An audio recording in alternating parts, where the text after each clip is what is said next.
Here's how I color grade USC Athletics footage. Look how flat he looks here. That's crazy. Okay, so here's a clip that I'm going to be color grading. This was shot on a Sony FX3 S-Log3 with a 2470 Sigma lens before and after. All right. Looks real good. Of course, the ref walks in front, but yeah. All right, so let's get into this edit. I wanted to make sure that everything was still very vibrant. The ball, the hoop, the reds, the golds. I wanted to make sure that his uniform's white was very white. As you can see here, I wanted to just make sure that for his skin tone, like he didn't look too orange or he didn't look too green. But yeah, all right, so let's get into this edit. Let me just turn off everything that I did so we can go over it. To always start with log footage, a Rec 709 conversion LUT. I'm using Final Cut Pro for this, but this goes for all editing programs. I like to take this custom LUT and drop it on. As you can see here, I have two custom LUTs. One of them is going to be this S-Gamut 3 Cine S-Log3 to Rec 709 conversion LUT. So that's what that looks like. Brings back a lot of the color, still looks super flat and super gray still. This second LUT is going to be a steel teal color LUT. So if you turn this on, I have it at 23% right now, but if you bring it all the way up, you can see that it makes the blues more of like a steel teal. It makes the cools cooler and the warms warmer. The first thing that I like to do once I put my LUTs on is I like to go to my color tab and I add two things. I add a color board and I add color wheels. Typically, I like to start with my color board first. This is what it looks like once I turn it on and you see the changes I made. What I like to do is I go to my exposure tab first and I like to bring my highlights up a little bit. And then that's obviously too high. His uniform is looking blown out, as you can see there. But I like to bring my highlights up a little bit. I like to bring the midtones up too.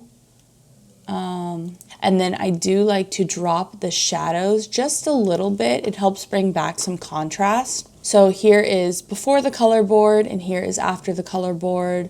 Next, I like to go to the saturation, and what I do is I do bring up the shadows a little bit. You can see in the back that it does make the reds a little bit more vibrant. I leave the midtones where they're at under the saturation tab, and then I do like to bring the highlights up. You can see it's like just a super subtle. Before I go to the color tab, I do like to go to the wheels tab, and this is before the wheels. So before color wheels, after color wheels, this is really where your image is going to be transformed. Under this tab, I like to use these wheels, even though basically the color board is doing the same thing, but I feel like this tab just gives me a little bit more like depth to what I'm doing. So I do like to bring the highlights up. I also do like to bring this like shadow side of highlights up. For shadows, I like to bring this side up. As you can tell, it brings back like vibrancy. And then for like the whites of the shadows or for like the darkness, I do like to just drop it a little bit.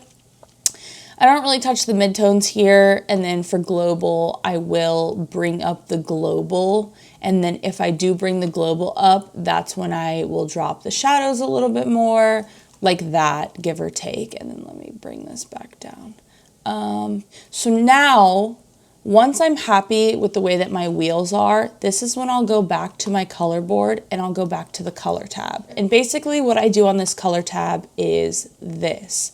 I like to take the global and I like to move it over to the warmth section, and I like to drop it down a little bit. This also helps sort of take that like blue cool tone out and add a little bit more warmth. I will grab the shadows and I will also bring it over to the warmth section and just literally ever so slightly, like -1%, bring it in there. His uniform has like the ever so slight like a yellowy orange tint to it, and I don't like that. So I'm going to take this mid-tones blue and I'm going to just ever so slightly bring it up. And that's just going to help whiten the whites of his uniform and also just help sort of even the warmth out. It's going to help even that red and yellow tone that I put in out a little bit. Sounds counterintuitive, but... So yeah, this is basically a before and after of how I like to color grade my athletics footage. Let's just play through this video. Yeah, I mean, everyone's skin tones look really good. The uniforms look great. The shadows and the contrast are dark enough where it adds some depth, but like you can still see the texture in his hair, the contrast on his skin and in his uniform. You know, the audience in the back aren't completely faded out into a shadow. I think this looks so good before and after. Oh man, that's such a drastic difference. Yeah, so that is basically the rundown of how I like to color grade my footage.